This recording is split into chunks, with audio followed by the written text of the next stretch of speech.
Jimmy Johnson drops wisdom on Cowboys. Jimmy Johnson was dropping wisdom on Cowboys Nation over the holiday weekend. In the pregame leading up to the Cowboys' 27-20 win over the Giants, Johnson dropped this after picking the Cowboys to win. "They won last week, they're gonna win today," Johnson said. "Then they're going to win the next two games." After a pause, making everyone in the studio believe he was going to predict a charge to the playoffs, he added, "And give their fans a lot of false hope." Ouch. But Coach is right. Even if Dallas claws their way back to 7-7, they will be hard-pressed to win 2 of their last 3 games. That's assuming 9-8 would get them into the playoffs. A little later, Johnson commented on the huge mistake Jerry Jones made by extending Dak Prescott this year. Johnson said he would have made Prescott play out the year. If Prescott had won the Super Bowl, he wasn't going anywhere. That's when you pay him $60 million. If he has a bad year, you can negotiate. If he gets hurt, you bid him farewell. That was the correct play, but Jones didn't make it. And now Dallas has a big headache going forward. Football Fight Club. Unfortunately, what happens in Football Fight Club doesn't stay in Football Fight Club. Over the holiday weekend, in both college and pro football, there was a lot of fighting.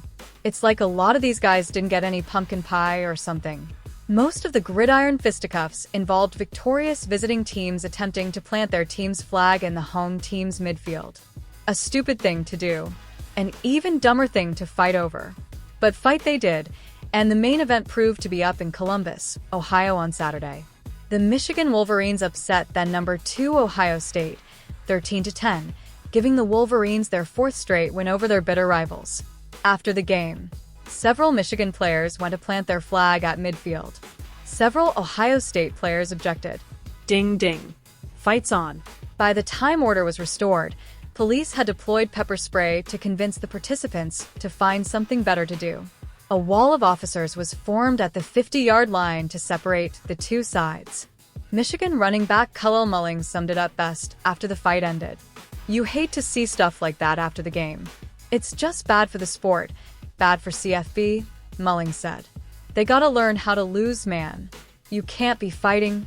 Here, young man." Too bad some NFL players didn't hear what he had to say. The Washington Commanders jumped out to an early lead on Tennessee, and tempers flared into a mini-brawl that was quickly broken up. A fight between the Houston Texans and Jacksonville Jaguars took a little longer to bring to a halt. It also ended with 2 players being ejected. Jags quarterback Trevor Lawrence was hit late after he started to slide, sparking the fight. At least there was some small justification for the Texans to start throwing hands in this case. 3 losses and out. There's some talk about teams with 3 losses making the 12-team college football playoffs. How about no? There are currently 18 teams in the FCS with 2 losses or less. Under no circumstances should a team with 3 losses after last weekend to be able to jump the line ahead of any of these teams. That number will likely drop after conference title games are played. But there will likely be 12 teams with no more than 2 losses after the title games end. The only way a 3-loss team should make the playoffs should be as a conference champion. Sorry, Alabama and Colorado fans, your season is done.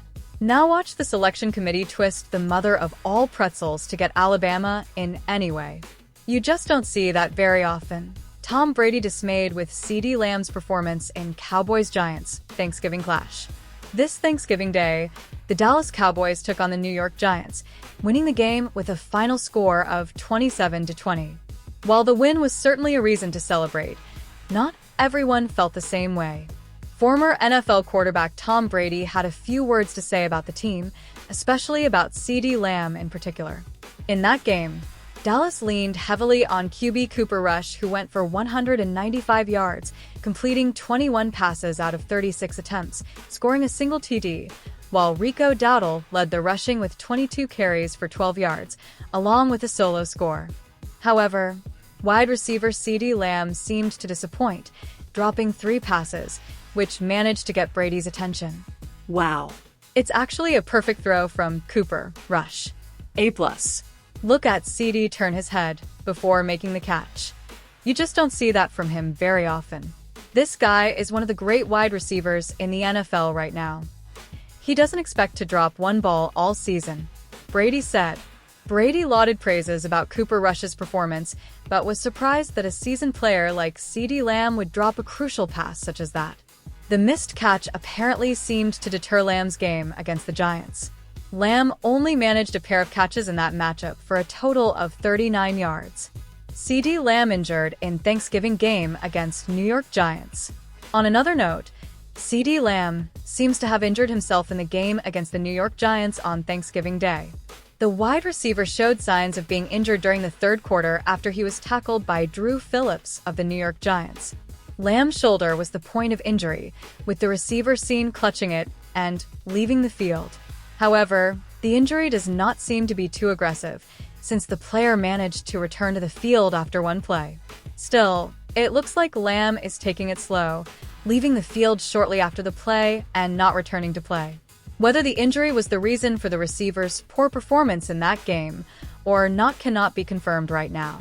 The team's management also did not provide an official update about the nature of CeeDee Lamb's injury. However, it is also common knowledge that the receiver has been playing with a shoulder injury this entire season, most specifically in his acromioclavicular AC joint. Cowboys star Micah Parsons' comments draw harsh criticism. Dallas Cowboys linebacker Micah Parsons is a positive kind of guy, and following the team's Thanksgiving win over the New York Giants, with a score of 27-20, Parsons put NFL fans and followers on notice and said the Cowboys shouldn't be counted out as a playoff contender. Parsons' comments are hopeful and inspirational, and that's certainly something Dallas welcomes right now, as the team deals with the loss of their franchise quarterback Dak Prescott for the season and a 5-7 record.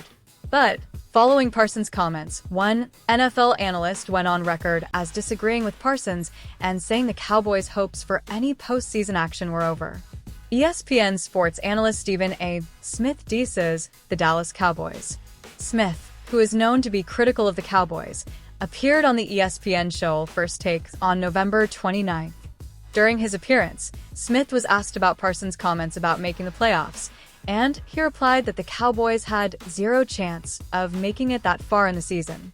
"You've got 7 losses on the season," Smith said. "You've got about 6 teams ahead of you for the wild card spot, because you ain't going to win the division."